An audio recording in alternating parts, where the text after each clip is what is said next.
Hello friends, வணக்கம். வீட்டு சாப்பாட்டுக்கு வந்ததுக்கு நன்றி. இன்னைக்கு வீட்டு சாப்பாட்டில் நியூ இயர் ஸ்பெஷலாக சூப்பரான ஹாட் மில்க் கேக் எப்படி செய்யறதுன்னு பார்க்கலாம். இது ரொம்ப ரொம்ப சாஃப்டாக ரொம்ப நல்லா இருக்கும். ஹாட் மில்க் கேக் செய்யறதுக்கு என்னென்ன தேவை அப்படிங்கிறத பார்த்துடலாம். 4 முட்டை,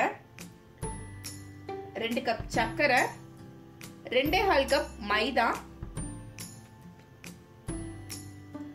2.5 teaspoon baking powder, 2 teaspoon vanilla essence, 1.5 cup பால், 10 டேபிள் ஸ்பூன் வெண்ணெய், சிட்டிகை உப்பு.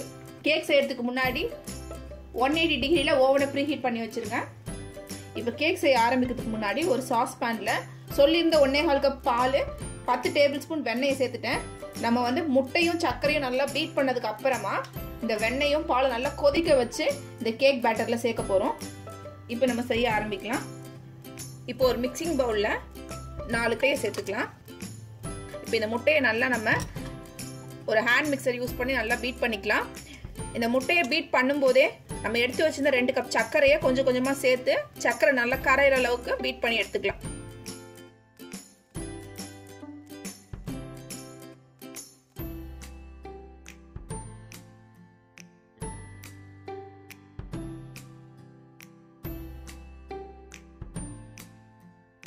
முட்டையும் சர்க்கரையும் சேர்த்து இந்த அளவுக்கு பீட் பண்ணிருக்கேன். இப்போ இதுல 2 டீஸ்பூன் வெனிலா எசன்ஸ் சேர்த்துக்கிறேன். வெனிலா எசன்ஸ் சேர்த்துட்டு இதை லைட்டா பீட் பண்ணிக்கலாம். இப்போ நம்ம எடுத்து வச்சிருந்த பாலை கொதிக்க வச்சுக்கலாம். இப்போ பால் வெண்ணெய் ரெண்டுமே சேர்ந்து நல்லா கொதிச்சதுக்கு அப்புறமா கேக் பேட்டர்ல சேர்த்துடலாம். இது நல்லா கொதிக்கணும். கேக்குக்கு பேரே ஹாட் மில்க் கேக் இல்லையா, ஸோ நல்லா கொதிக்கிற பாலை தான் நம்ம சேர்க்க போறோம். பால் நல்லா கொதிக்கிறதுக்குள்ளார நம்ம மீதி இருக்க வேலையை பார்க்கலாம். முட்டை சர்க்கரை சேர்த்து நல்லா பீட் பண்ணியாச்சு.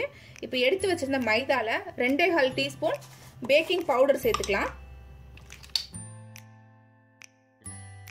சிட்டிகை உப்பு சேர்த்துக்கிறேன். இப்போ இந்த மைதா மாவுல பேக்கிங் பவுடர், உப்பு எல்லாத்தையும் சேர்த்து நல்லா மிக்ஸ் பண்ணிட்டு நம்ம இந்த எக் மிக்சர்ல சேர்த்துக்கலாம்.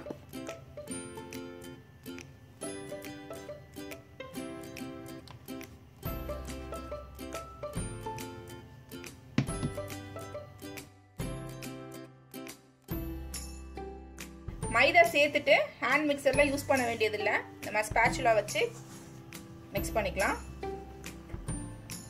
பாருங்க, பாலும் வெண்ணெய் நல்லா கொதிக்க ஆரம்பிச்சிருச்சு. இப்போ நம்ம கேக் பேட்டர்ல சேர்த்துடலாம். இப்போ இதுல நம்ம கொதிக்க வச்சிருக்க பால் வெண்ணெய் சேர்த்துக்கலாம்.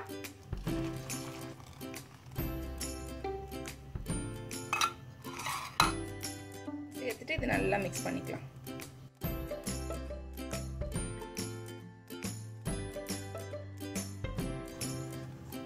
எல்லாத்தையும் நல்லா இந்த மாதிரி மிக்ஸ் பண்ணதுக்கு அப்புறமா நம்ம கிரீஸ் பண்ணி வச்சிருக்க கேக் டின்னுக்கு மாத்திடலாம்.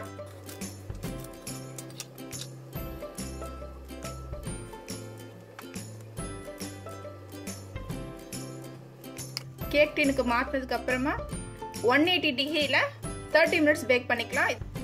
இது உங்களுடைய ஓவன் டெம்பரேச்சரை பொறுத்து ஒரு 5 நிமிஷம் 10 நிமிஷம் கொஞ்சம் வேரி ஆகும். லைட்டா அதை டேப் பண்ணிட்டு நம்ம ஓவன்ல வச்சிடலாம். ஓவன்ல வச்சுட்டேன். 30 மினிட்ஸ் கழிச்சு செக் பண்ணலாம். பேக் ஆயிடுச்சு. நம்ம இது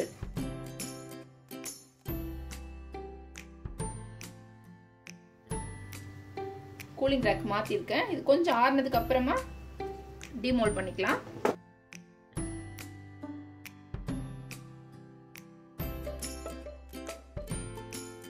டிமோல்ட் பண்ணி பார்க்கலாம்.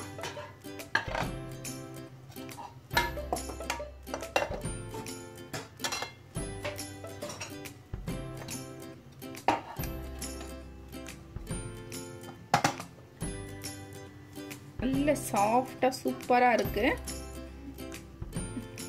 இது நீங்க பிளெயினாவே சர்வ் பண்ணலாம். மேல லைட்டா ஐசிங் சுகர் போட்டுட்டு அப்படியே சர்வ் பண்ணலாம். இல்லனா பட்டர் கிரீம் ஃப்ராஸ்டிங் இல்லனா விப்பிங் கிரீம் ஃப்ராஸ்டிங் எது வேணுமோ நீங்க செஞ்சுக்கலாம். நல்லா இருக்கும். நான் இந்த கேக்ல விப்பிங் கிரீம் போட போறேன். இப்போ இந்த கேக் எப்படி இருக்குன்னு பார்க்கலாம். நான் இதை உங்களுக்கு கட் பண்ணி காட்டுறேன்.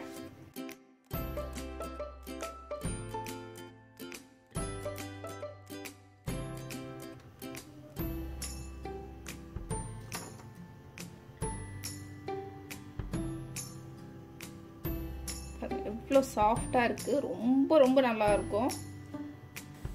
எல்லாருக்கும் இந்த வீடியோ பிடிச்சிருக்கோன்னு நம்புகிறேன். கண்டிப்பாக எல்லோரும் இந்த ரெசிபி ட்ரை பண்ணி பார்த்துட்டு உங்களுடைய ஃபீட்பேக்ஸ் அண்ட் கமெண்ட்ஸை சொல்லுங்கள். வீடியோ பிடிச்சிருந்தா லைக் பண்ணுங்கள், ஷேர் பண்ணுங்கள், மறக்காமல் சப்ஸ்கிரைப் பண்ணுங்கள்.